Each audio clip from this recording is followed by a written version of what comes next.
Hello, and welcome back to another episode of It's Always Sunny in Hollywood, where today we're talking about teenage pregnancy. Yes. Now, fair warning for everyone here. None of us are teenage girls. So, we're coming at this from a bit of a outsider perspective, I guess. I'm Drum Arts. My name is Patrick. Yes. Now, a lot of news because a lot of very important things happened this I don't think week I even today, introduced actually. myself. Oh yeah, you didn't. Okay. Hi, I'm Lugia. There. Alright. So normally, we opened our shows kind of going through the obituaries, but today I kind of want to go into more than just a sort of cursory, look at someone's life because one of the people who died today was uh was Akira Toriyama, who is he died at age 68. Um, Very suddenly. It was kind of a shock to most people, but the reason I want to talk about Akira Toriyama is because he is almost like objectively one of the most important artists of the last 50 years. He is influential on like a global scale that like no other artist except maybe George Lucas hit.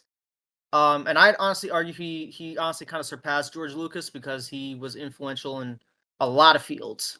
So first, I'm just gonna say all the stuff Akira Toriyama made, so everyone's on the same page. He started off making a comedy comic series in the '80s called Doctor Slump, and then after that series ran its course, he made a martial arts series called Dragon Ball, and then he made a video game called Dragon Quest and Chrono Trigger. How familiar are you guys with Akira Toriyama's work? I've seen At the Dragon start. Ball Z as a kid, and I've played through Chrono Trigger quite a few times. And what about you, Patrick? Um, I'm mostly familiar with his work by name only. I've never played Chrono Trigger, and I've only seen a few episodes of Dragon Ball. See, what's kind of funny though is that with the thing with Dragon Ball and like a lot of his works in general is that he was so influential that you have even if you haven't seen what he made, you have seen something he was inspired by, Like, heavily inspired by. you know his art style. Like, it's iconic. His art style is actually somewhat groundbreaking because while I like a lot of '70s anime and manga, they didn't quite have the three dimensionality of him. He was like kind of a master of multiple genres. He started off doing comedy series and then he went into sort of fantasy adventure and then it slowly became martial arts and then it became this sci-fi space opera. He did like so much stuff. He was able to kind of balance everything really interestingly and he had such a kind of unique kind of voice to things. And the most amazing thing about it is that he did pretty much all of it on the fly. See, here's the funny thing about Akira Toriyama. So you know how most manga they release their chapters weekly. Yeah. The reason all of these manga artists are able to do it is because they have a whole team of assistants to help them out, and they're working the entire week. Akira Toriyama had one assistant, and he worked for 2 days. Just 2 days, he just wrote out and drew out the chapter, and not only was it good, it was some of the best art, some of the most influential art ever made. Like this man was a prodigy like no other. It's honestly kind of insane. Yeah, I think I read Um, something like that somewhere where he just procrastinated for a few days and then like he yeah. spent like the other 2 days just like actually working on the Dragon Ball manga. And what's really funny is yeah, what's really funny is like he wasn't like lazy either though, because like he did a lot of like cost cutting like measures throughout the manga. What's really funny is that he didn't do that for his own sake. He did it for the sake of his assistant. Because his assistant, what he basically did is his assistant would help him draw the backgrounds and he would ink in the blacks. So, when he says, "Oh, I would always destroy backgrounds and make him go Super Saiyan to save time," it wasn't to save his time. It was to save his assistant's time because he never even did that shit to begin with. So I always thought that was kind of funny. It was real a nice chap about it. Also, during like the 5 days of the week that he wasn't working, he was usually just playing Dragon Quest, which is really funny because you know He's he's kind of huge. responsible for that. Yeah, he's very involved in the making of Dragon Quest. But yeah, Akira Toriyama was a prodigy. His influence not only all over Japan but all over the world. He's probably like one of the few global superstars. Jackie Chan was a big fan of him. He referenced him in his works like more than once. And obviously Akira Toriyama was a huge Jackie Chan fan because he's the whole reason he did martial arts stuff. So it's kind of cool. Huge in Latin America, huge in France, huge in America. He's basically like the reason the anime boom happened across the world.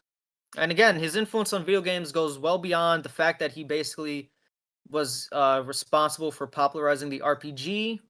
Sonic the Hedgehog is very influenced by him. Sonic is honestly just one of the biggest Dragon Ball homages to ever exist, and Mario is one of the biggest Doctor Slump homages to ever exist. Because of the lack of popularity of Doctor Slump in America, a lot of people don't realize this, but like you know how Mario runs with his hands out to the side when he's doing like the when he's in the Tanuki suit and stuff like that. It Yeah. depends on the game, but yeah. Yeah, that was taken from Doctor Slump. The winged hat ears was taken from Doctor Slump. A lot of the in like Mario 64, a lot of the some of the logo design in Sonic the Hedgehog and stuff was taken from Doctor Slump. Some of Mario's design elements were taken from Arale from Doctor Slump, like the overalls and stuff. That was also taken from some older manga and stuff. Like his influence is like generally kind of insane. So yeah, I guess that's the piece there. Janice Burgess also passed away. She passed away at 72. She was the creator of the Backyardigans. You guys remember that cartoon growing up? I do actually. Yeah. Yeah. So rest in peace, Janice. No, it was a good kid show. I always thought it was kind of interesting how kind of had like a multiracial thing going on. Like even though they're cartoon animals, you know, their names are Shaniqua and Pablo and stuff. Yeah, I And remember that's because Pablo the Penguin. Janice came from Janice was a black woman and she came from a kind of multi-racial community. So she kind of wanted to represent that. And I honestly think it works better with the fact that it was these cartoon animals because it was just like kind of saying that like, oh, you know, it's just normal to have names like Pablo and Shaniqua and stuff. This isn't really a death, but I guess I'll mention it. But Rooster Teeth is shutting down after 21 years. They're an internet-based entertainment company. They started before YouTube existed, actually. They're probably most famous for Red versus Blue and Ruby. I don't know if either of you have seen those series. I've heard of both of them, and I think I've seen a couple episodes from the first season of Ruby back in middle school, but that was about it. I've heard of Yeah. them. I've never watched them though. Yeah, that's about the same deal here. From what I understand, Ruby is still like incredibly popular, like shockingly popular. It's even popular like in other countries. Wasn't there a Marvel tie-in at some point? There was a Marvel tie-in. That was the last Ruby thing ever made. Oh. So the final shot of Ruby is like Green Lantern. It has Green Lantern in it, which is really funny. I don't know if like Ruby is like continuing. Some people are kind of like surprised when they're hearing that it's being sold, that Warner Brothers is trying to sell it off because again, Ruby is like objectively popular. Like legit, probably the only reason Ruby is Rooster Teeth lasted so long was because Ruby was that popular. I know there was an actual like official anime adaptation by the studio called Shaft that adapted a lot of the early works from the creator Monty Ohm. So Monty Ohm, he created Ruby and he worked on the first few seasons of it, but then, you know, unfortunately passed away. And like since then it's kind of been run by other people. So from I understand the anime adaptation only adapted the stuff that he worked on, which is kind of cool. I never saw it though, but I imagine if you want to watch Ruby, that'd probably be the best place to go. People seem very mixed on this series overall. I don't hear many good things about it, even though it's popular, which is kind of funny. Let's get into some movie news. Okay. So we got our first full trailer for Inside Out 2. We got to look at the other new emotions, not just anxiety, and we got a little bit of a snippet of the plot, which seems to be that the other emotions led by anxiety have kicked the main 5 emotions out of headquarters and are basically restructuring Riley's mind, and they need to get back. Did you guys see the trailer? This trailer, no, I haven't. I have not. I didn't even know it came out. It did. I was not expecting anxiety to be the main antagonist, but it kind of makes sense given the context. Basically, they kick them out of headquarters because apparently they say Riley needs more complex emotions and they're not needed anymore. So they're trying to get back to headquarters. So of course you have to kick out the one happy emotion too. I am intrigued by this very much, but I'm still like, why are we getting Inside Out 2 when like Turning Red kind of dealt with this already? That was a Pixar movie about a girl going through puberty. Inside Out 2 is a Pixar movie about a girl going through puberty. So I guess in this case, it's what's going on inside their head as opposed to outside. Maybe this is more of a psychological study of Riley's development. I will say I am disappointed though. Bill Hader is not back to voice Fear. Like I love Bill Hader. I like Yeah, that's anything a he's in. shame.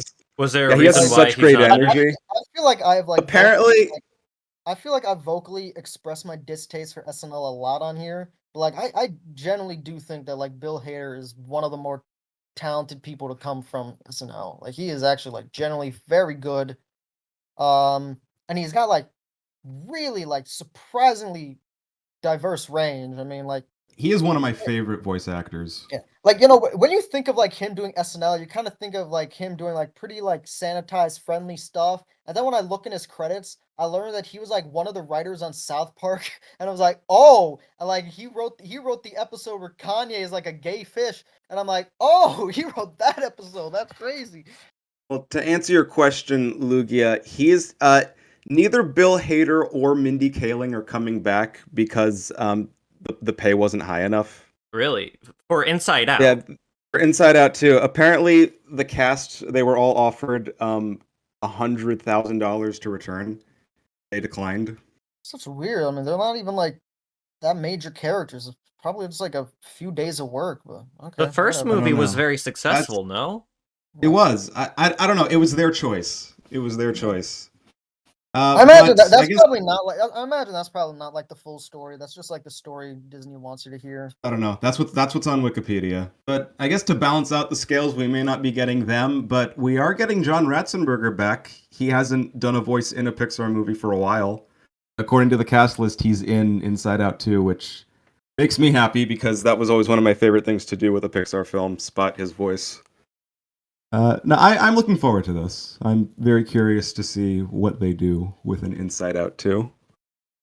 So Anyway, what's next? What's Well, next is today's Mario Day, March that 10th, it is. Mario Day, and we got some Mario news apparently. The big news that they gave is that officially another Mario movie is in development at Illumination. And we're getting this news before anything else about the Zelda movie. So I find it interesting. They didn't specify a sequel. They just said another Mario movie. Is this So- going to be a Mario multiverse where there are more Mario Brothers or the Wario Brothers? It's probably a sequel, but Think the about fact it. that they didn't explicitly say it was a sequel does get me thinking maybe it's something else. Maybe it's a Yoshi's Island movie explaining the origins.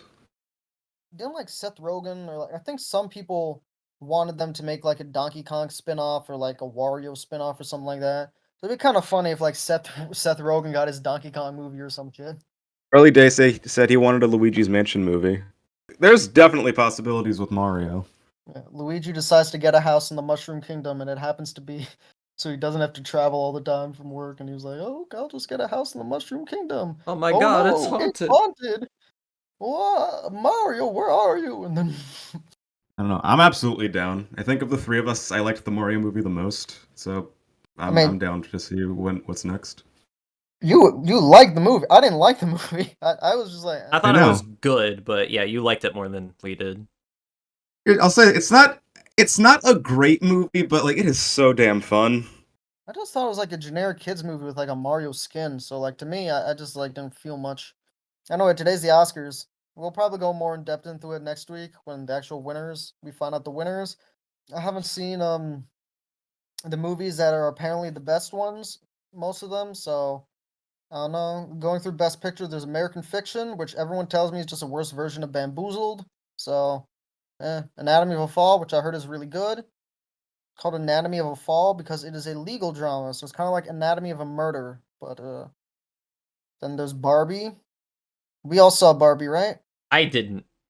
There's some controversy because a lot of the nominations seem very Ken centric, and all I have to say is, I know it's a feminist film, but Ken kind of was the best part. It's kind of, you shot yourself in the foot there. Like I don't know, I'm sorry, but Like no shit, like the "I'm Just Ken" song is like gonna win. I mean, it's probably not gonna win. It's probably gonna be the Billie Eilish song, but like no shit, like Ryan Gosling got nominated for his performance over Margot Robbie because it was a better performance. Apparently, America Ferrera is nominated for Best Supporting Actress. I think that's probably for the monologue because I'm gonna be honest, I don't really nothing else about the performance really stood out to me. I don't know. Oh, okay. I have been informed the Oscars just started, so my Wikipedia page just is live updating now, which is really fucking funny. Oh no. Do Um, we need to keep tabs on the Oscars as we're talking about Juno? no, it'll be fine. I mean, Juno won an Oscar, which we'll probably talk about later. But yeah, that's kind of funny. Maestro, Bradley Cooper. This is Oscar bait garbage. I hope it loses every award it's nominated for. Oppenheimer, pretty good. Um, we all saw this one, right? All three of Yes. us. All right. I still think it's probably my favorite movie of the year. Although, again, I haven't seen the three movies that people tell me are better yet. So, whoops. Um, yeah, really like it. I think it deserves to win. I don't know, probably best sounds, some stuff for best performance, best editing, stuff like that. I got no other news. You guys ready? All right. So, Juno was released in 2007 and is directed by Jason Reitman and written by Diablo Cody.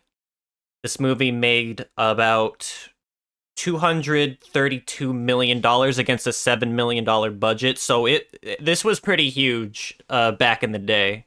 It just hit me, like, this movie's like over 15 years old now. But a couple fun facts. I actually have a list here. So a lot of the events and characters in Juno are based off of Diablo Cody's real experiences in high school. So back in high school, she was dating a boy who loved eating Tic Tacs, like Polly Bleecker. She was best friends with a cheerleader like Leia, and she also had a hamburger phone. I'm gonna bring that up again in a bit. Why a hamburger phone, though? It's quirky. So once the screenplay was written, she gave it to her friend Jason Reitman, and he read through about half of the script before deciding that if he didn't direct this movie, he would regret it for the rest of his life. Like, this was like a one-shot thing for him, and honestly, given the premise, you probably can't really get away with making a movie like this in this day and age. A couple other fun facts are for some of the winter scenes, they planned on using imported snow because they were filming on a February to March 6-week schedule. But fortunately, it started snowing in some of those outdoor scenes, so they just did that instead. And because of that, they were able to get some wider shots. The songs in the movie were performed by Kimya Dawson, who had two bands called Antsy Pants and the Moldy Peaches. Now, the thing about these songs was that they weren't made for the movie. These were already made before the concept of Juno was even, like, established. So once she got the call, like, hey, we want to use your songs because we think it'll fit, she's like, oh, okay, sure. So it's pretty interesting how those songs, like, fit into the personality of the movie despite not being made for them. The opening scene where Juno is walking to the convenience store, you guys know that scene, like, where there's, like, paper cutouts of her and the backgrounds are all hand-drawn? Of course. 900 hand-cut images were used for that. And that scene goes on for, like, maybe 1 or 2 minutes, so that was a lot of effort they put into that. And to entice critics to review the film, they were sent hamburger phones. That I knew. I think that's such a fun fact. Like, here's a burger phone. Review our movie. But obviously, being a movie about teenage pregnancy, there's gonna be some backlash. While this movie was mostly positively received, were some critics that absolutely hated it. And this movie was responsible for what many call the Juno effect, where after the movie was released, about a year later, there were high schoolers who became pregnant, and they were under the age of 16 too, and everyone believed that it was Juno's fault the movie Juno, for glamorizing teenage pregnancy when that wasn't really the case because a study showed in from 2005 to 2006 the rate of teenage pregnancy was higher during those years as opposed to 2008. But like the Juno effect was like still a rampant part of the late 2000s. So as for the movie itself, well, Juno stars a girl named Juno, played by Elliot Page, and she and a high school jock named Polly Bleeker, played by Michael Cera, get it on one night. Unfortunately, Polly doesn't know what a condom is. So Juno gets pregnant, and now she has to deal with the fact that in 9 months, a baby's gonna pop out. Unless she gets an abortion, which she doesn't go through with. They have one scene where she thinks about it, she sits in the office, and then realizes she can't do it. So her best friend Leia offers to help her and says, you could put the baby up for adoption. And they find a family, they find a couple named Vanessa and Mark who want a child, and all seems to go smoothly until Juno and Mark start getting along because of their interest in music, but then Juno realizes that Mark doesn't want to really be a father. He thinks he's not ready for it, and he wants to leave, which makes Juno very frustrated because she wants the baby to be part of a happy family that will take care of it. But in the end, Juno still ends up giving the baby to Vanessa, who wanted to be a mother her whole life. And despite some complications, Juno and Polly are still best friends, hell, even lovers. And it ends with a chair. So, what did we think? So I remember when this movie first released, my mom went and saw it, and she told us it was really good. And when it came out on DVD, she told us she had to sit down and watch it. It has been years since I had last seen this movie. I remember liking it, but I was always curious, like how well it aged. So finally rewatching it, I'd say it still holds up pretty well. But the dialogue of like the first 10 minutes hit me like a truck. Oh, yeah? Yeah. They say like feel it, faux shiz. I'm like, okay, is it gonna be like that the whole movie? It's not. It's just those first 10 minutes, but like it felt like I was slapped by 2007.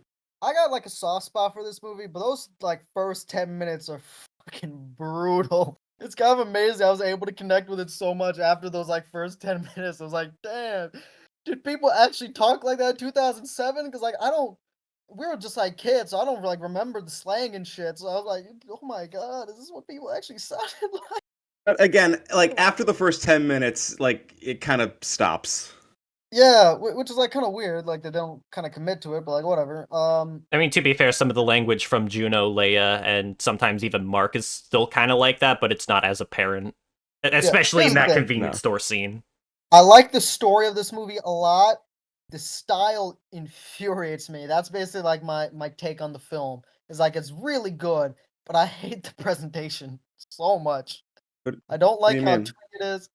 I don't like the stylings of the dialogue. I think it's really twee with like the music and stuff. It kind of reminds me of mumblecore stuff. I kind of hate that kind of faux indie flavor it is. But despite it, the screenplay really does tap into something like genuine, and because of that, I have a soft spot for it. Even though like everything about it is the kind of movie I wouldn't like, I still like it. It's kind of funny because I like Jason Reitman's other movies. Like I don't have any issues with them like stylistically like I do this one. This is like the only one where I'm like, this is so twee, it grates on me, and I'm not sure why. What about you, Lugia? So I have seen this before. I actually saw it with my family one night, and it was not at all what we were expecting. Because I've heard of Juno before, but I didn't know what it was about. And when we learned that it was about teenage pregnancy, I was like, oh, this is not what I thought it would be at all. But I did end up really liking it. I actually do like the style that the movie goes for, considering the unique premise of the movie. Like, it makes sense to have like a more laid back, mature-ish soundtrack that's like going through more emotional vibes rather than like just being in your face. See, my issue with it is just like it's too obvious. It's like the exact like. So a lot of movies at this time it falls in this genre called mumblecore, And all these mumblecore movies are basically trying to be Woody Allen movies. But here's the difference between like mumblecore and Woody Allen movies: is Woody Allen, he never felt like he was trying to be deep. He just was deep. When all these movies, they feel like their directing style is very much meant to like make you think that, oh, we're saying something like deep and profound. So like when you were like, oh, I think the you know the soundtrack fits, to me, like it fits, but it's like so obvious. I feel like this movie is like, I just don't like the style that like tries to like tell me what to think about the What film. would you I'm like, prefer it would be then? I don't know. I just kind of felt like I wish it like I guess I maybe don't know. more like rock and roll centric, considering Juno and Mark talk about a lot of rock and roll bands in the movie. I don't like to be like the type of critic that's like, oh, here's how I would do it. I just like to point out the things that don't connect.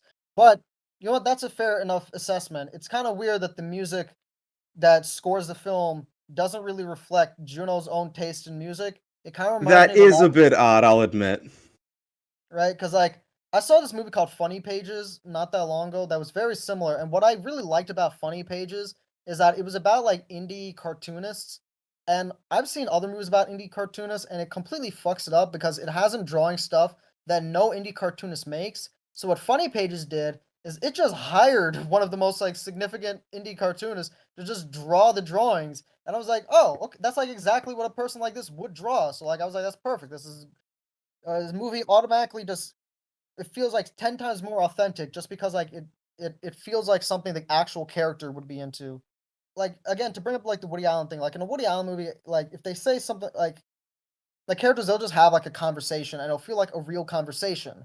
Like in like Seinfeld or something, versus like in a lot of mumblecore things, it'll be like a slow conversation where like and there'll be like a lot of like meaningful, awkward pauses. It's done that specific way where you're like, "Yeah, okay, I get it. This is the deep scene." Like I feel like it's revealing your hand too much. It frustrates me with Juno just because I actually do think Juno's screenplay does have the substance to back it up. Where like this is like it's an unnecessary crutch, and it's especially unnecessary to me because again I've seen Jason Reitman's other movies and he doesn't do this in those, so it just feels like an odd choice to me when like I know he doesn't usually do this, and I think the script is strong enough where you don't need to do this. Again, actually to go into the script, great characters. The dialogue is like the most stilted stuff ever, but like the characters feel like very real. I especially like Jason Bateman's character. I think he's the most interesting character in the film because he's kind of like he's a bad person. Like he's a really bad person, but he's a bad person and like that you understand everything he's thinking, and it makes it so uncomfortable. Like constantly when I was watching the movie, I was like, oh god, this isn't gonna end well. And like I know Yeah. it wasn't gonna end well, Yeah. and it didn't end well. And but like even though it didn't end well, it's not like one of those movies where like you're like, oh, you're so stupid. Don't do. It's not like when you're watching a movie where like you know things are gonna end well and you think the characters are dumb for falling for it. Like, no, it makes sense why Juno would fall for this and stuff. What I like about Juno is like it almost kind of like plays with your expectations a bit, where like it does exactly what you'd expect, but it also does it in like a way that feels earned, and also it like it plays with it just enough where you think that like maybe it's gonna go somewhere else. It's a very strong script. I don't get why so many movies in the 2000s insisted that Michael Cera fucks. Because it's not very believable to me. I mean, this movie, Scott Pilgrim, Superbad, every single one of them is like, this is a man that has sex, and I'm like, does he though? I think that's supposed to be the joke. Yeah, I know. That's a joke with Even J.K. Simmons' character's like, I didn't think he had it in him. J.K. Simmons is like, really? I Yeah. completely forgot that Allison Janney and J.K. Simmons were in this, and the Oh, fact they were that they so are good in a this couple, movie. the fact that they're a couple in this movie, I'm like, this is perfect because if you think about it, they both kind of get casted in similar roles. The fact that they're parents in this movie, I'm like, that is perfect. What's really funny is that, like I can fully buy that like parents like that would have raised a character like Juno. So it just again like the characters feel very realized. But yeah, what I was saying is I feel like Juno does like it's very good at misdirection. It's kind of like it's kind of like a magician where like there's a bit of sleight of hand, and I like that. I don't know. This movie kind of reminds me of like if Napoleon Dynamite got pregnant.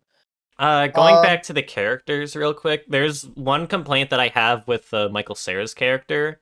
is that during that scene where Juno finds out that he's going to the prom with someone else, he acts like getting Juno pregnant like wasn't his fault entirely and like he had nothing to do with it, even though yes, he's partially Takes two to responsible. tango, you know. It takes Yeah. two to tango. And by I do the end think they still get I back do together and think he that it's doesn't like even apologize for it. Like I don't know. That didn't seem right to me. I think like apologies like necessary because like I feel like I got the idea that he would apologize and feel sorry. But what I thought was kind of funny about it was he's like, oh, it's not like my fault. I do think it's kind of funny how the movie does kind of imply that like it was all Juno's idea and Juno was like the one that was like we should do this and it was like oh okay like it was very funny like imagining Michael Cera like very awkwardly being like I don't know it's like oh geez I don't know like I'm imagining like Michael Cera's like Rick from Rick and Morty. He's like oh I don't know if we should be doing this Juno. Like, This movie is kind of like it's very structured a funny. little bit like a journal, like a diary entry, because it goes through the seasons and Yeah, Juno it's narrates Diary of a certain Pregnant points. Kid. So it's very possible that like she's just trying to tell it from her perspective and have it come across that it was his idea. Like I could buy It's that. I was thinking about like jokingly, like if I write a review of this, you know how like critics they always write like a little snappy tagline before the review. My snappy Mhm. tagline would be Diary of a Pregnant Kid. So, the movie did kind of feel like that. Even like Juno's also like a little bit of like a got a bit of a Greg Heffley quality to her. I don't know. Like she's kind of like a dick, but like she's like a realistic kind of teen dick. She's a charming dick, I guess, is one way Yeah. to put it. Again, Juno's like one of those. Again, it's one of those movies where like I hate every type. I hate so many movies that are like Juno, but Juno I think is able to like get out of the stuff that usually makes me hate these movies. So I commend it for that. I kind of like how Juno's kind of a bad person. Like she's kind of an asshole because like it feels real. Like she To, has like almost no social cues with everybody. yeah, it feels like realistic to the type of character she is. Like there is a little bit of like that fake quirkiness, but like also which kind of grates on me of like movies like this, but like I don't know. There's like enough real to it that it doesn't bother me, you know? Like it doesn't go like too far, like say Life is Strange. Like I feel like that goes like too far where I'm like, okay, so the director of this is Jason Reitman. He directed Up in the Air and Thank You for Smoking, which are like very biting satires. So it's kind of interesting, like seeing this. He also made a movie called Young Adult, from what I understand, is like similar to Juno, but like it's about adults. So if you like those movies, check that out. And the screenwriter is also actually a pretty significant character. Her name is Diablo Cody. She is best known for obviously this film, but also writing some of Reitman's other movies. Unfortunately, the ones I haven't seen yet. But she also wrote Jennifer's Body, which is kind of interesting. I don't know how many of you have seen Jennifer's Body. I've heard of it. I'm mixed on the film, but I'd also say it's worth a watch. It's a cult. It deserves its cult following, but it's one of those like cult following movies where like it'll always stay a cult following. It'll never like really transcend and become something that a lot of people like. Kind of funny they got young Neil from Scott Pilgrim in here. It kind of feels like the whole Scott Pilgrim cast. They were all kind of like in all the kind of teen movies of this time. Where was Chris Evans? Not another teen movie. He was in the parody film. I'm not kidding. They were all in other they're all in other teen movies. Name a character. Any, we'll go through it. Fuck it. This will be fun. Brie Larson. Ooh, Brie of Larson. course. I remember she was in a sex comedy that was about like college or something. She was also technically in 21 Jump Street, which doesn't really count, but kind of counts. Right. Brandon Routh. Okay, you might have got me there, Brandon Routh. I don't know. Uh, I need to. The frustrating part about this is I need to look up their fucking filmographies. One sec. All right, he wasn't really in like a teen thing, but he was in kind of like twee movies and sex comedies, which are like adjacent. Apparently, he was in Zack and Miri Make a Porno, which is crazy to me because I've seen that movie and I do not remember who the fuck he played. He played Bobby Long, so I guess he played one of the porn stars. I mean, that makes sense. That's a weird ass film. He did that after Superman. Was Superman his like fucking debut? Like, oh my god, like this filmography is insane. Do you Yeah, have you got anything any else you want to say? final thoughts? Not really. Did you? I guess aside from the fact that, like, in a way, in the ending, everyone sort of gets what they want. Like, Vanessa still has the child, and she still gets to be a mother. Juno's at least satisfied it's going to, like, someone who wants to love the child. Mark leaves. He's just gone. You don't see him again. Juno You don't and even know where Polly he get ended back up. together. So like And it's the mom got a cat. No, the mom got a dog. Even though Juno's allergic and she's still at home. so it's kind of interesting how like despite everything, the movie still ends in probably the best way it can, despite the circumstances. But yeah, I think that's all I have to say. Any movies these remind you of? I guess. Well, we mentioned Napoleon Like? Dynamite before. It kind of has that like awkward 2000s vibe to it. Citizen Yeah. Ruth. I've never seen it, but I know it's a similar-ish concept. I feel like that's probably got more of an irreverent feel to it. I feel like I would like Citizen Ruth more because I don't think it would have you the seen side- it? I haven't seen it.